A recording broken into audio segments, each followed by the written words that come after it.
Mga master, sa naganap po na pagdinig sa pondo ng Department of Education para sa taong 2024 ay naitanong ni Alliance of Concerned Teachers Representative Franz Castro ang tungkol sa gap or cap, no, yung maximum na number of service credits na pwede ma-earn ng mga public school teachers na nasa 15 service credits lamang sa loob ng isang taon.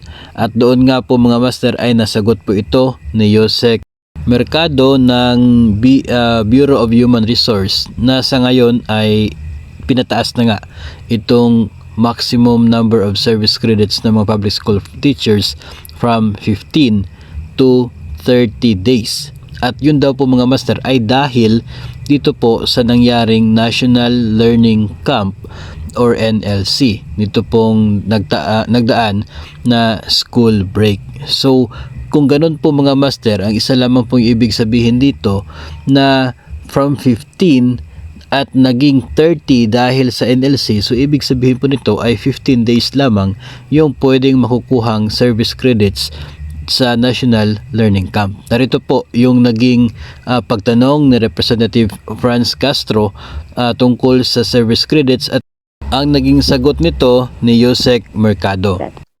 Ang legal basis ng annual cap na 15 days sa service credits. Madam Chair. Madam Chair, Yusek Mercado will answer the question.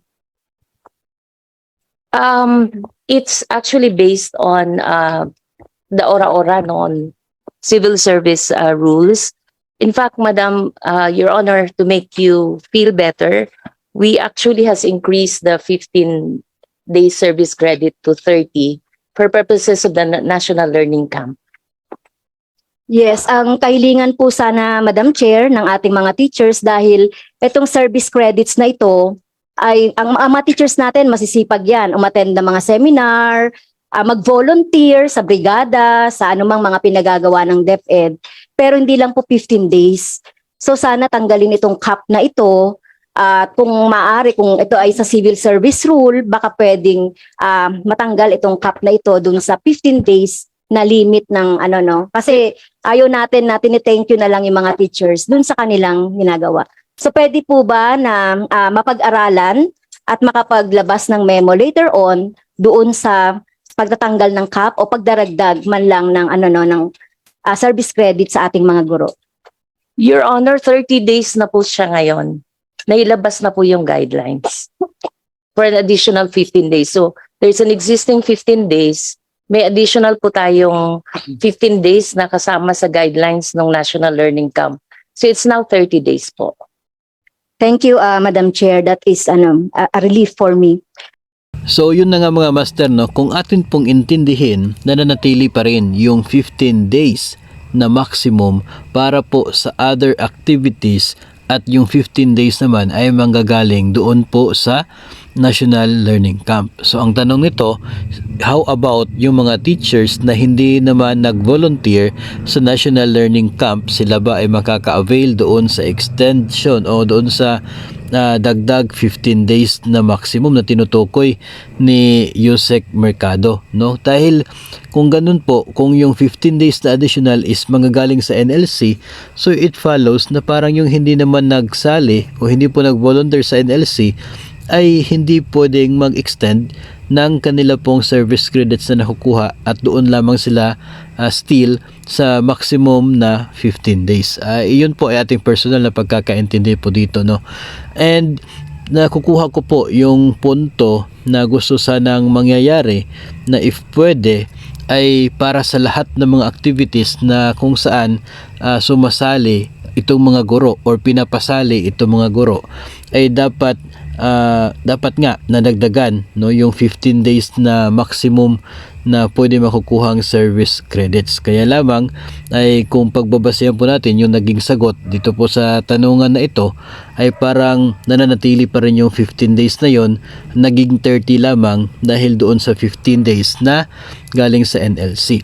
Ang dagdag pa rin po na concern dito mga master dahil may camp naman under the NLC na 5 weeks yung naging kanila pong camp, no? So ibig sabihin nasa 25 days yung total na naging serbisyo ng guro na nag-volunteer doon sa camp na yon, no, during the National Learning Camp. Tapos yung sinasabi dito na dinadagdag sa level ng service credits na 15 days from NLC.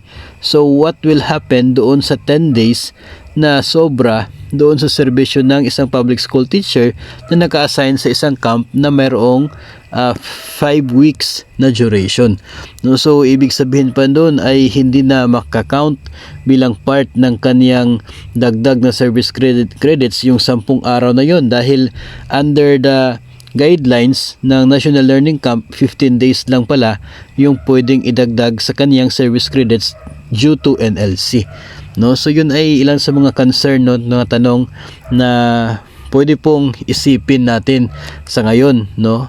Concern din po ng, alam natin, concern din ng mga NLC teachers. So susubukan po natin makahanap ng sagot, no, sa issue po na yan at kung ano po yung mangyayari.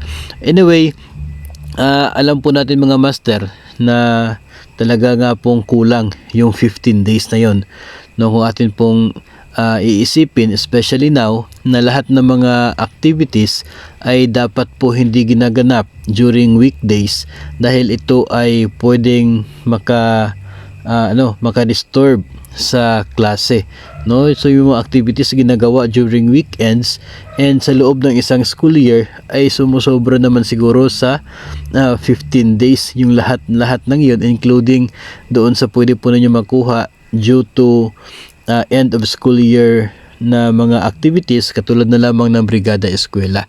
So sana po ay darating yung araw, no, na madagdagan naman yung maximum na number ng mga service credits na makukuha ng mga guro kahit po yung mga hindi nag-avail ng NLC.